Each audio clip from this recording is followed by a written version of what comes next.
What it do, what it do, what it do, baby? How's it going, guys? I know it's been quite a while. It's been 2 weeks. I'm not gonna lie to you guys, these 2 weeks have felt very long to me. But we're finally back. Back with a new chapter, back with a new banger. And this week's chapter was very short. But it had a lot of information though. So let's get to it. So this chapter starts off pretty much where we left off, with my girl Asa scared and hanging on to dear life. And we see here Yor is trying to get her to calm down because she's losing her grip. But as soon as Yor tells her that, Asa gets a flashback back to that lady, and oh my god, I hate that lady, man. Like, if she had diabetes and was suffering from low blood sugar, and the only way to save her is by using the insulin needle, I'd rather use it on myself. And in fact, I would look her right in the eyes as I'm doing it as well. Cause that way she'll know there's no saving her. Even though I think I'll die if I take that shit. But hey, it's worth it. F her. But as soon as Asa gets that flashback, she lets go. And this is where Yor thinks fast, and she actually thinks of a good plan. She tells Asa to repeat after her. She makes Asa say nail knife. And when Asa says that, I mean, what are her nails ripped off? And I'm like, oh my god. Just imagine the pain. That must feel terrible. Like, oh my, I can't even imagine it. When I was little, I had one of my nails fall off. But having a nail ripped off? Oh, I can't even imagine the pain. But it is pretty cool how she could turn her body parts into weapons. Cause her body does belong to her, so it makes sense. But my question is, can you reattach it though? Like, let's say you make a sword hand out of your body, right?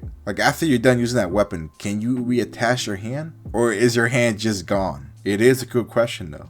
You can't lie. So the plan that Yor made ends up working. By using pain, she can make Asa distracted, making her think about pain and not being afraid. And just like that, she can take control of her body. And it is true, like, if you feel enough pain, you would not think about anything else. I remember one time I was playing soccer with my friends, and I was goalie. And I remember we came out to penalty shootouts, because the game ended 0-0. And I ended up blocking like 2 shots in penalty shootouts, right? And when it came to the last shot, I blocked it. But this shot was so powerful that it kind of bent my arm backwards, so my arm got sprained. And I remember feeling so much pain that I couldn't even hear what was going on around me. So while my team was celebrating for the win, I was on the ground hurting. And at that moment, I couldn't think of anything else other than pain. So using pain to block out your fears is a true, how should I say it? Well, it's very real. And next we see Yor trying to figure out which devil this is. So she starts naming out devils. She names the trauma devil, the gravity devil, the moon devil.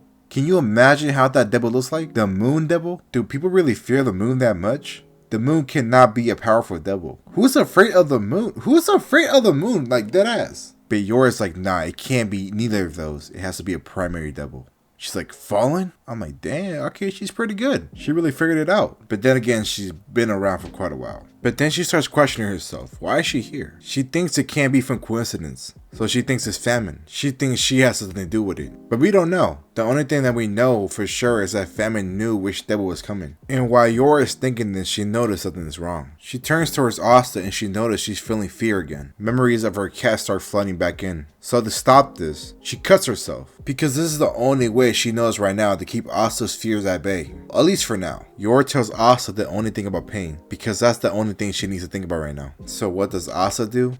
Well, she runs away. I mean, I don't understand, what was she trying to do? You can't run away from Yor, you're connected to her. And after that, we see her floating in the sky again. But this time, she was able to pull herself together. So she ended up crashing on top of the building. Then we see Yor pop up and she's like, you're afraid of me? I'm trying to keep you alive and you're afraid of me? You have to trust me. And look, I love Yor and everything, but she's done some very shady shit in the past. She's like the last person I would trust. Especially with a smile like this. I mean, look at that smile. That's a red flag. And my girl Asa's like, how can I trust you when you cut my hand? And Yor's like, but you were afraid.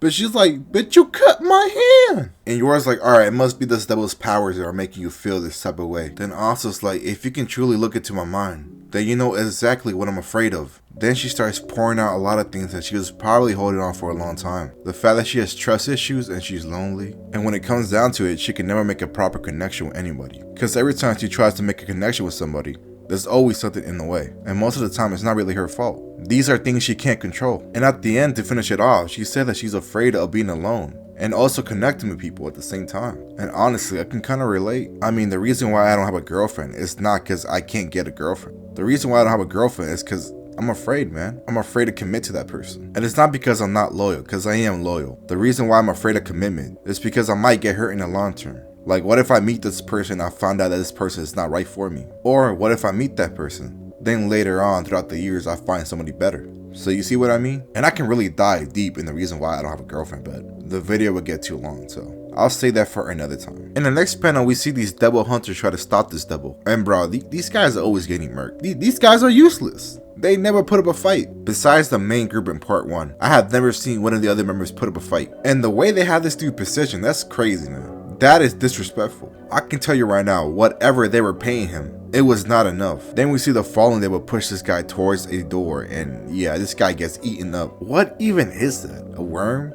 Like, I don't even know what that is. That looks disgusting though, I can tell you that. But apparently Yor and Asta are next on the dish next chapter. So they better find a way to get their shit together. Cause if they don't, they're going to be turned into a snack. Literally. But yeah, that's the end of the chapter. As you guys can see, this chapter is very short, but it had a lot of information, especially towards the relationship with Yor and Asta. So I'm definitely excited to see which direction their relationship goes, cause they're gonna have to fight together in order to see this through. Or at least Denji or Yoshida pops up. But I think that might happen towards the end. I mean, let's be real, that happens all the time. They always pop up at the end. Other than that, it's your boy Kike. I'm out. What is love?